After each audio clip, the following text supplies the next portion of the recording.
Friends, तो आज हम करने वाले हैं हेस लॉ। तो पहले हेस लॉ की डेफिनेशन देखते हैं। The total amount of heat evolve और absorb in a reaction is the same whether the reaction takes place in one step और in a number of steps. तो हेस लॉ हमें कहता है कि हमारे पास किसी भी रिएक्शन को करने के लिए कुछ स्टेप्स की जरूरत होती है। कई बार वो स्टेप एक स्टेप में भी कंप्लीट हो जाता है, कभी उसको करने के लिए हमें 2 स्टेप्स की जरूरत पड़ती है, पर उन दोनों के बीच में एंथैल्पी जो चेंज होता है दैट इज द सेम, चाहे हम वो एक स्टेप में करें चाहे हम उसे 2 स्टेप में करें, the enthalpy change will be the same. तो ए से डी को पहुंचने के लिए यहां पे हमने एक सिंगल स्टेप का यूज किया। इसका मतलब ए से डी हम सिंगल स्टेप में पहुंच गए।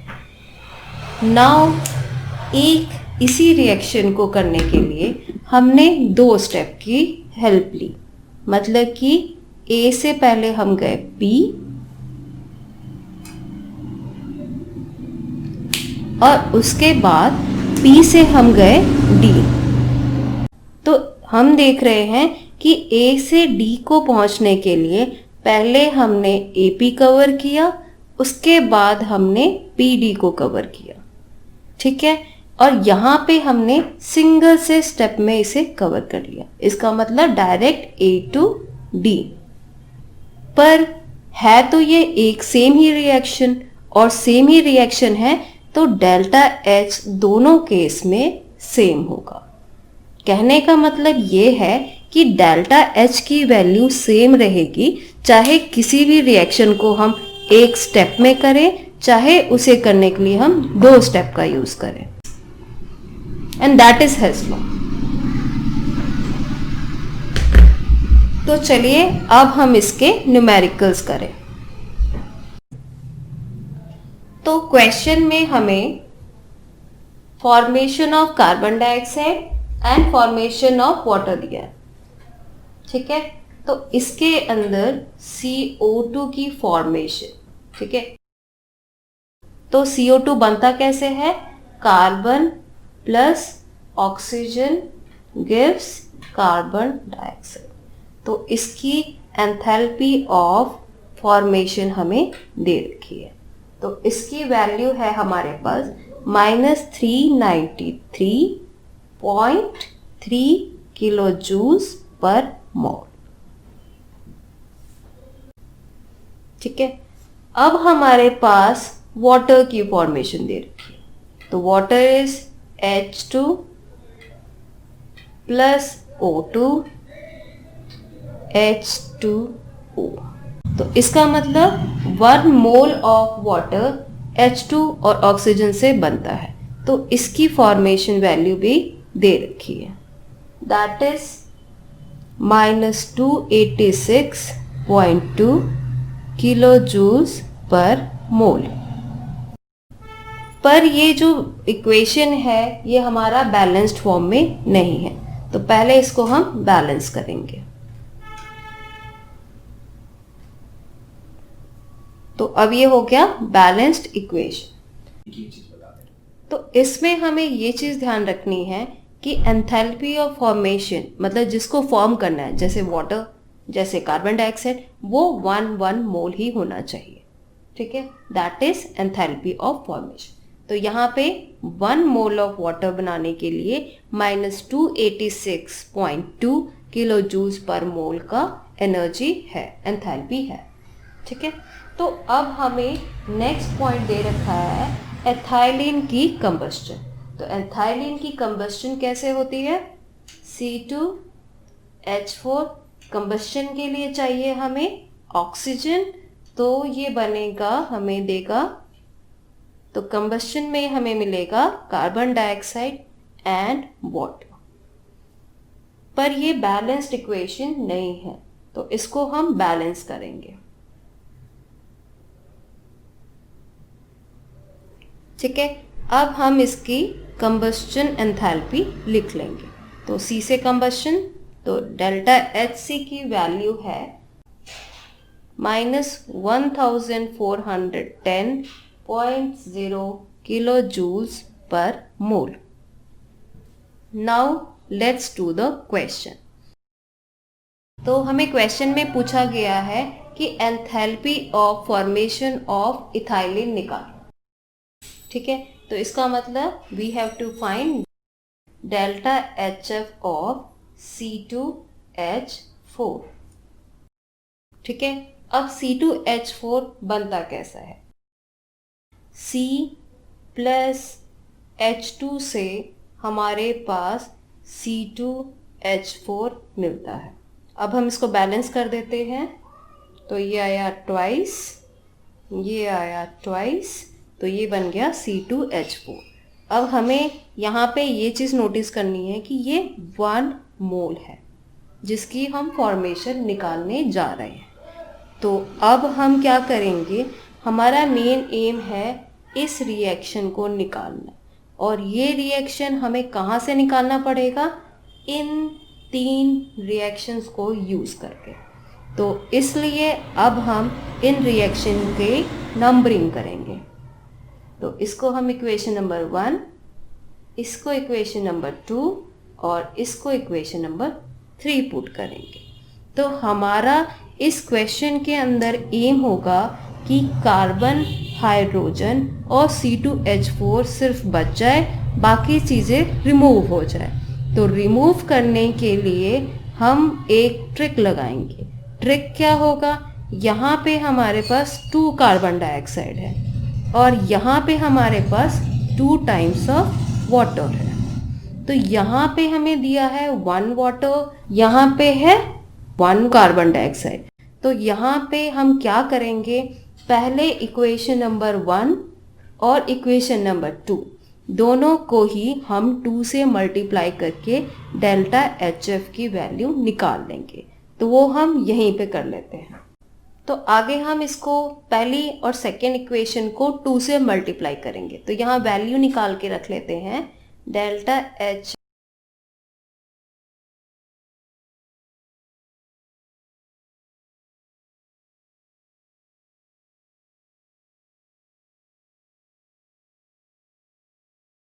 आएगा 2 टाइम्स ऑफ -393.3। तो ये वैल्यू आ गई -786.6 किलो जूल पर मोल, और इसकी वैल्यू आ जाएगी आफ्टर मल्टीप्लाइंग इट बाय 2,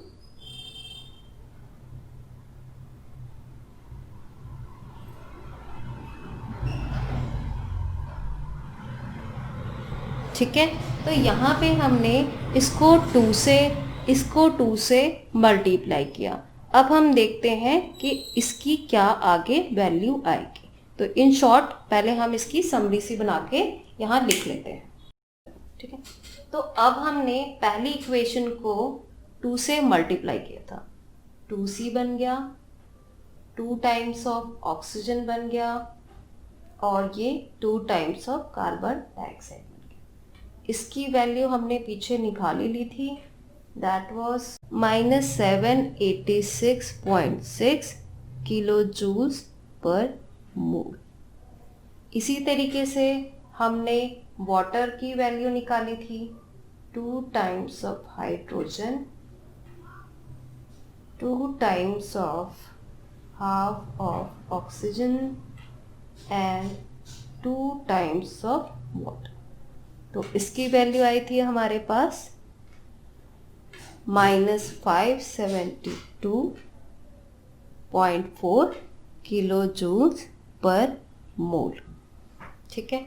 तो ये और ये 1 बच गया, ठीक है। नाउ हम इन दोनों इक्वेशंस को ऐड कर लेंगे। तो ये आया 2 carbon, 2 hydrogen, 2 + 1 3 times of oxygen, और इस साइड पे आया 2 carbon dioxide and 2 times of water. इसी तरीके से इन दोनों की HF की वैल्यू भी ऐड ऑन होगी। ठीक है, दोनों पे नेगेटिव साइन है तो ऐड करके इसको वैल्यू आ जाएगी, इसकी वैल्यू आ जाएगी 1359 किलो जूल्स पर मोल। ठीक है, अब हमारे पास इक्वेशन नंबर 3 लिख लेते हैं। तो इक्वेशन नंबर 3 था हमारा C2H4 plus 3 times of oxygen, 2 times of carbon dioxide and 2 times of water. तो इसकी कंबस्शन वैल्यू दे रखी थी -1410.0 किलो जूल्स पर मोल। अब हम देख सकते हैं कि यहाँ पे हमें इथाइलिन की फॉर्मेशन में C2H2 और C2H4 की ही रिक्वायरमेंट है, मतलब कि मुझे ये और ये तो बिल्कुल नहीं चाहिए, तो मैं इसको एलिमिनेट करना चाहती हूँ। अब इसको एलिमिनेट करना चाहती हूँ, तो इसको एलिमिनेट करने के लिए मैं अगर इस इक्वेशन को और इस इक्वेशन को आपस में सब्ट्रैक्ट कर दूंगी तो ये चीज़ मेरी पॉसिबल हो जाएगी। तो मैं क्या करूँगी, सब्ट्रैक्ट कर दूंगी इस इक्वेशन में से इसको, तो यहाँ पे माइनस का साइन आ जाएगा। ये और ये कैंसल आउट, ये और ये cancel out, 3 oxygen cancel out. तो अब हमारे पास बचा 2 times of C, 2 times of H2 minus C2H4 0। तो आगे ये नेगेटिव साइन है, ये उधर चला जाएगा, तो ये हमारे पास आया C2H4। ठीक है, तो मेन इक्वेशन जो हम बनाना चाहते थे वो हमें मिल गई। अब हमें उसकी एंथैल्पी निकालना है। अब हमने क्या किया है, इस इक्वेशन में से इसको सब्ट्रैक्ट किया है, तो यहाँ पे भी हम डेल्टा HF निकालने के लिए इसमें से इसकी वैल्यू सब्ट्रैक्ट करेंगे। तो ये आया हमारा डेल्टा HF -1359.1410 को माइनस करेंगे, तो ये वैल्यू आ जाएगी हमारी +51 किलो जूल्स पर मोल। तो इस तरीके से इथाइलिन की फॉर्मेशन वैल्यू निकल गई। तो अब हम करने जा रहे हैं एक एंथैल्पी ऑफ कंबस्शन का क्वेश्चन। तो हमें क्वेश्चन में मीथेन, कार्बन डाइऑक्साइड और वाटर की एंथैल्पी ऑफ फॉर्मेशन दे रखी है। तो हमें क्वेश्चन में मीथेन का कंबस्शन एंथैल्पी निकालना है। So let's do the question. तो पहले हम इसकी इक्वेशन लिख लेते हैं। C plus 2 times of hydrogen makes 1 mole of methane, और formation of 1 mole of methane है -74.8 किलो जूल्स पर मोल। तो this is our first equation. Second equation है हमारी कार्बन डाइऑक्साइड की। तो सेकेंड इक्वेशन में कार्बन डाइऑक्साइड की enthalpy of formation दे रखी है, that is -393.5 kilo joules per mole. तो C plus O2 is equal to CO2. Now third equation में वाटर की फॉर्मेशन दे रखी है, वाटर की एंथैल्पी ऑफ फॉर्मेशन दे रखी है। तो ये है hydrogen plus half of oxygen makes 1 mole of water. तो वैल्यू लिखते हैं इसकी, डेल्टा HF है -286.2 किलो जूल्स पर मोल। और हमारा एम है कि हमें कंबस्शन ऑफ मीथेन निकालना है। कंबस्शन ऑफ मीथेन मतलब कि CH4 को ऑक्सीजन से ऐड करेंगे तो बनेगा कार्बन डाइऑक्साइड प्लस वाटर।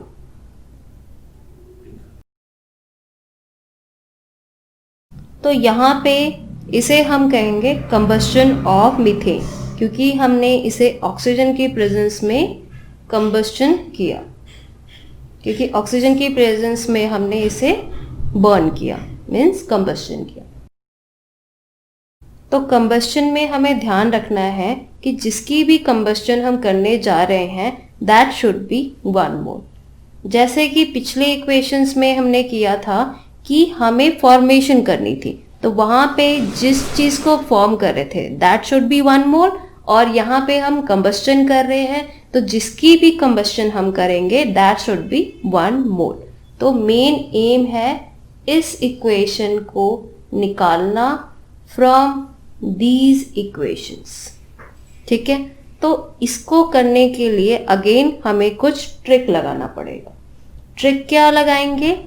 अब जैसे कि यहाँ पे कार्बन डाइऑक्साइड है, वाटर है, इसका मतलब कार्बन डाइऑक्साइड और वाटर हमें चाहिए। ठीक है, और यहाँ पे हमारे पास कार्बन और हाइड्रोजन है जो हमें नहीं चाहिए, इसका मतलब वो एलिमिनेट होंगे। तो पहले हमें ये सोचना होगा कि हम करें तो करें क्या।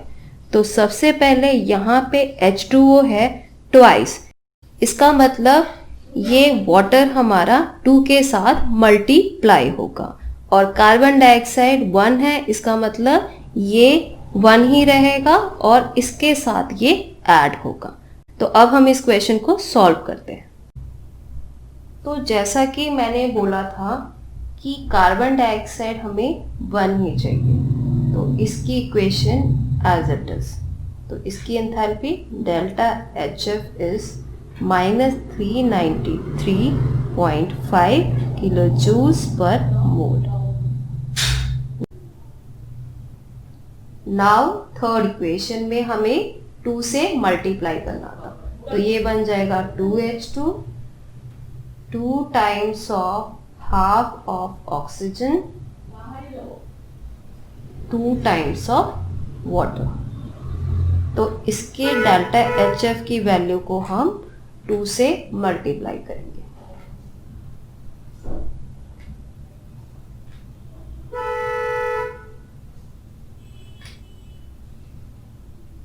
तो इसकी वैल्यू आ जाएगी हमारे पास -572.4 किलो जूल्स पर मोल।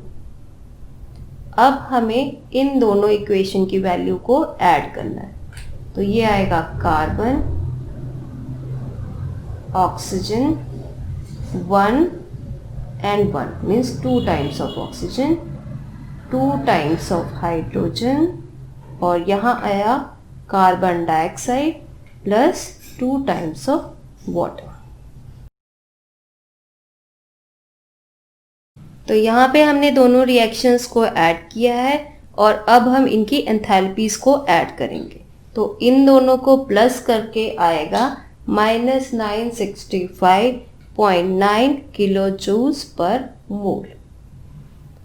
तो ये वैल्यू हमारी आ गई। ठीक है, अब हम देखते हैं कि हमें क्वेश्चन में निकालना क्या था। CH4 plus 2 times of oxygen carbon dioxide plus 2 times of water. तो हमें ये दोनों चीजें चाहिए, वो हमें मिल चुकी है। ठीक है, अब हम फर्स्ट इक्वेशन पहले लिख लेते हैं। Carbon plus hydrogen CH4, carbon plus hydrogen makes methane. ठीक है, इसकी एंथैल्पी वैल्यू थी -74.8 किलो जूल्स पर मोल। अब हमें इन दोनों इक्वेशन को यूज करके ये निकालना है। This is our aim. ठीक है, तो यहाँ पे हमारे को CH4 चाहिए, कार्बन डाइऑक्साइड चाहिए, वाटर चाहिए, पर हमें यहाँ पे हाइड्रोजन नहीं चाहिए। ठीक है, और कार्बन भी नहीं चाहिए। तो हम क्या करेंगे, इस इक्वेशन में से इसको सब्ट्रैक्ट कर देंगे। तो सब्ट्रैक्ट करने से 1 कार्बन से ये कट गया, इस हाइड्रोजन से ये कट गया, और जो बाकी बच गया उसे हम लिख लेंगे। तो carbon dioxide plus 2 times of water, ये माइनस में है, ये इधर जाके प्लस हो जाएगा, CH4 प्लस यहाँ ऑक्सीजन, 2 टाइम्स ऑफ ऑक्सीजन। तो हमें ये रिएक्शन बनाना था जो हमारा यहाँ निकल चुका। तो यहाँ पे हम इसकी डेल्टा HC निकालेंगे, मतलब कंबस्टन एंथैल्पी। तो इन दोनों रिएक्शन को माइनस करके हमारा ये रिएक्शन आया, मतलब जो रिक्वायर्ड रिएक्शन है वो आ गया। तो इसी तरीके से हम इसकी डेल्टा HC निकालेंगे, मतलब कंबस्टन एंथैल्पी, वो भी इन दोनों को माइनस करके आ जाएगा। तो वैल्यू आएगी हमारी -965.9 minus of -74.8 kilo joules per mole. तो सॉल्व करने के बाद आएगा -965.9 plus 74.8 gives -891.1 kilo joules per mole. तो ये हमारी combustion of 1 mole of methane की वैल्यू निकल गई। तो that was our second question. तो नेक्स्ट क्वेश्चन हम करने जा रहे हैं बॉन्ड एंथैल्पी पे। तो सबसे पहले बॉन्ड एंथैल्पी समझ लेते हैं कि बॉन्ड एंथैल्पी होती क्या है। तो बॉन्ड एंथैल्पी होती है वो वैल्यू जो एक बॉन्ड बनाने के लिए चाहिए या फिर एक बॉन्ड को तोड़ने के लिए चाहिए। ठीक है, तो next we will do the question on bond enthalpy. तो हमें क्वेश्चन में गिवन वैल्यूज हम यहाँ पे लिख लेते हैं।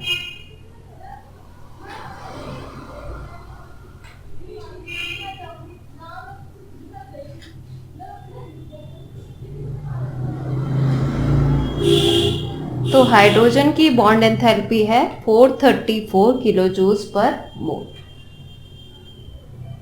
फ्लोरीन की है 158 किलो जूल्स पर मोल।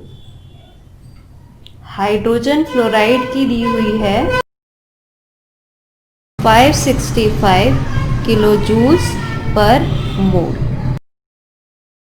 तो हमें हाइड्रोजन फ्लोराइड की फॉर्मेशन निकालनी है। तो सबसे पहले हम उसका इक्वेशन लिख लेते हैं।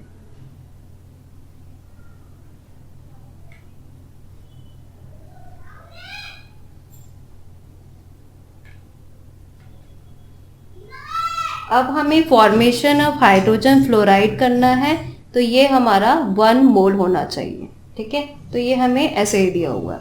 अब हम इसका बॉन्ड एंथैल्पी का फॉर्मूला लिख लेते हैं। तो ये होता है delta HF is equal to bond enthalpy of reactants minus bond enthalpy of products. तो अब हम क्या करेंगे, हमारे पास रिएक्टेंट में 2 चीजें हैं, एक हाइड्रोजन और एक फ्लोराइड। तो यहां पे हम उसे लिख लेंगे।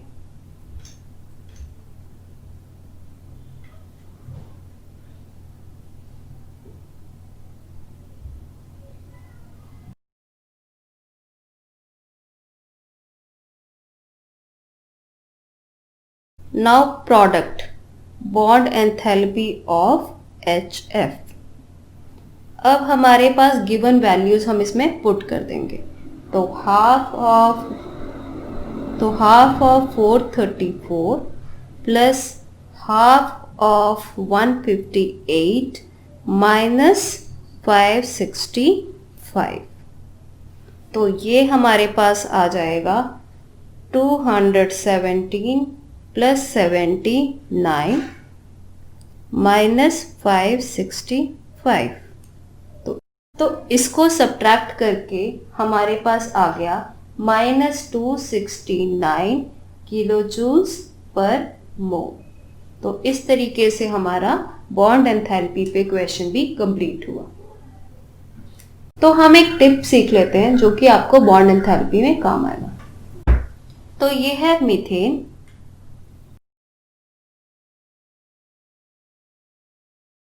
तो मीथेन की एंथैल्पी ऑफ फॉर्मेशन हमें दी हुई है and that is 1665.2 kilo joules per मोल।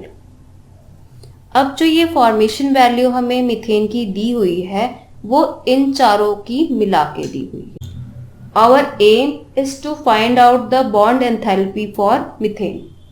ठीक है, तो उसे निकालने के लिए हमें इस गिवन वैल्यू को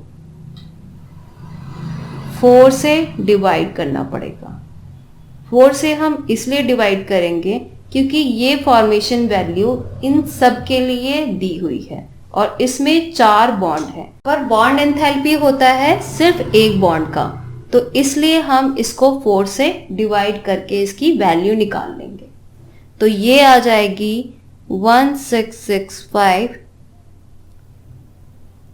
तो इसको हम डिवाइड कर देते हैं 4 से, तो इसकी वैल्यू आ जाएगी 416.3 kilo joules per mole.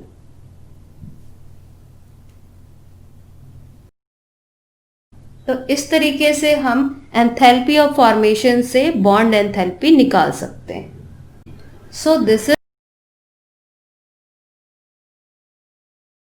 Is done. Thank you.